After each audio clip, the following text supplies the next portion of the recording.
कौन है? वो भी आ जाए ऊपर, उधर ही आ जाए, धन्यवाद। वो भी आ जाए ऊपर का। कौन है? नमस्कार, मैं जितेंद्र शर्मा। राजस्थान के चुनाव में बहुत बड़ा रोचक मामला देखने को मिल रहा है।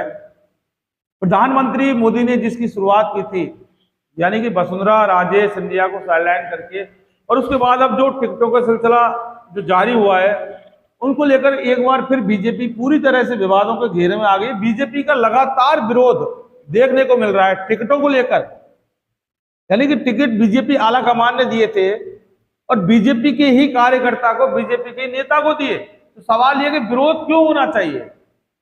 एक बहुत बड़ा सवाल मैं आपसे पूछता हूं कि जब टिकट आला कमान ने दिए, अपनी मर्जी से दिए और बीजेपी के कार्यकर्ता को दिए, तो फिर बीजेपी के ही कार्यकर्ता, बीजेपी के नेता जो विरोध कर रहे हैं वो क्यों कर रहे हैं? स्क्रीन पर आप ये देखिए, माजरा किशनपोल जयपुर का है।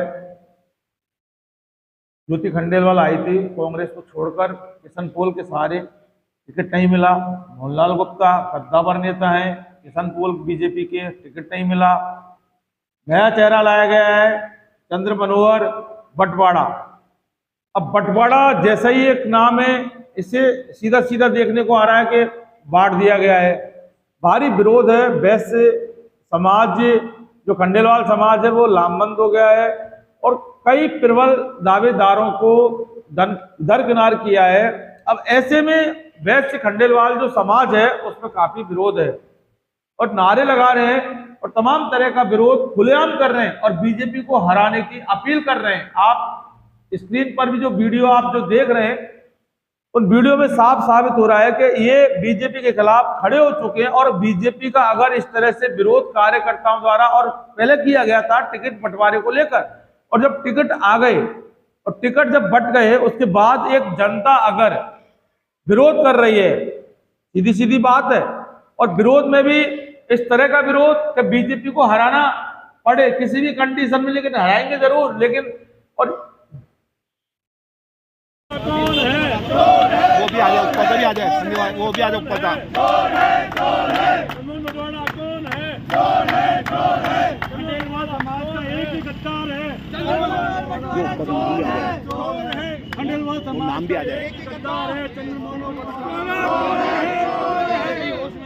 बीजेपी होश में आओ, गद्दारों को टिकट देना बंद। और ये संदेश देगा कि खंडेलवाल समाज ने जनसंघ के समय से बीजेपी का साथ दिया है, लेकिन पहली बार ऐसा हुआ है कि आज बीजेपी ने खंडेलवाल समाज पे एक हथौड़ा चला दिया है और ऐसा हथौड़ा चलाया है जिससे हमारे समाज संकट में आ चुका है।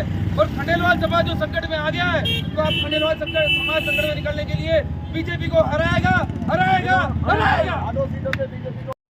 नारे तो यहां तक लगे हैं कि मोदी तुझसे वैर नहीं और चंद्र मनोहर बटवाड़ा तेरी खैर नहीं। अब समझ सकते हैं इस चीजों को।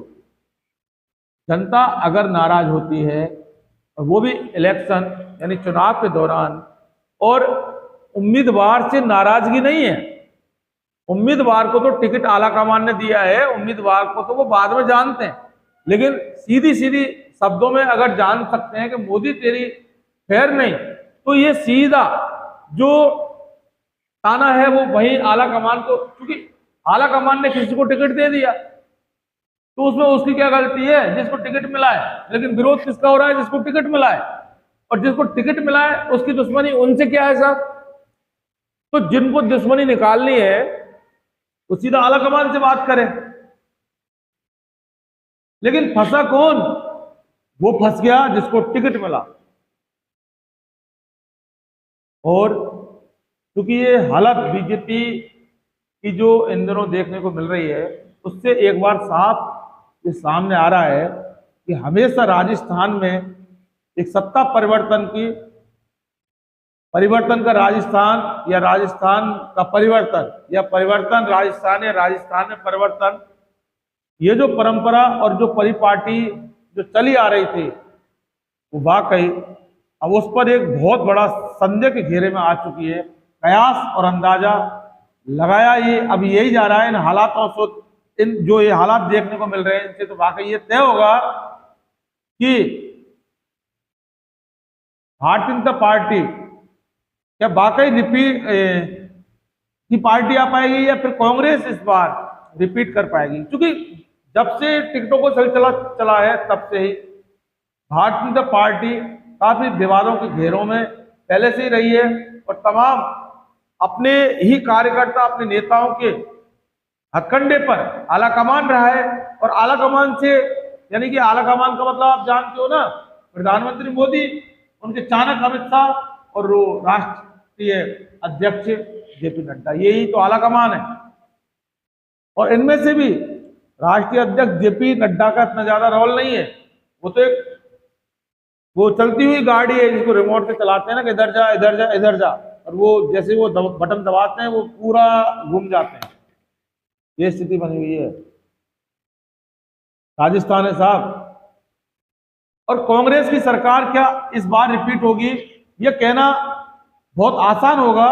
जिस तरह का माहौल देखने को मिल रहा है उससे एक बार फिर यही साबित हो रहा है कि अगर बीजेपी में बढ़ती बगावत को देखते हुए कांग्रेस को रिपीटेशन से क्या रोका जा सकता है, सवाल ये है। हम ये नहीं कहते कि नहीं रोक सकते, जनता जनार्दन है, जनता का फैसला है, लेकिन जनता भी एक माहौल देखती है और जो माहौल जो बनता है वो भी एक जनता माहौल बनाती है। पहले नेताओं में फूट, नेताओं का विरोध, अब जनता खुलकर और नेताओं का विरोध जिनको टिकट मिला, यानी कि हमारे अपने चहेते को टिकट नहीं मिला। तो सवाल इस तरह के विरोध के बाद जब 25 नवंबर को वाकई भारतीय जनता पार्टी अपनी नैया पार पाएगी या फिर बीजेपी की लुटिया राजस्थान में डूबेगी और वापस सरकार रिपीट होगी कांग्रेस की सरकार, ये वक्त है। फिलहाल के लिए दोस्तों बस इतना ही। आप हमारे चैनल को सब्सक्राइब नहीं किया फौरन कर लीजिए, नीचे बेल आइकन दबाइए जिससे कि हमारे सारे वीडियो के नोटिफिकेशन आपको तुरंत पल पल की अपडेट आपको मिल सके। नमस्कार।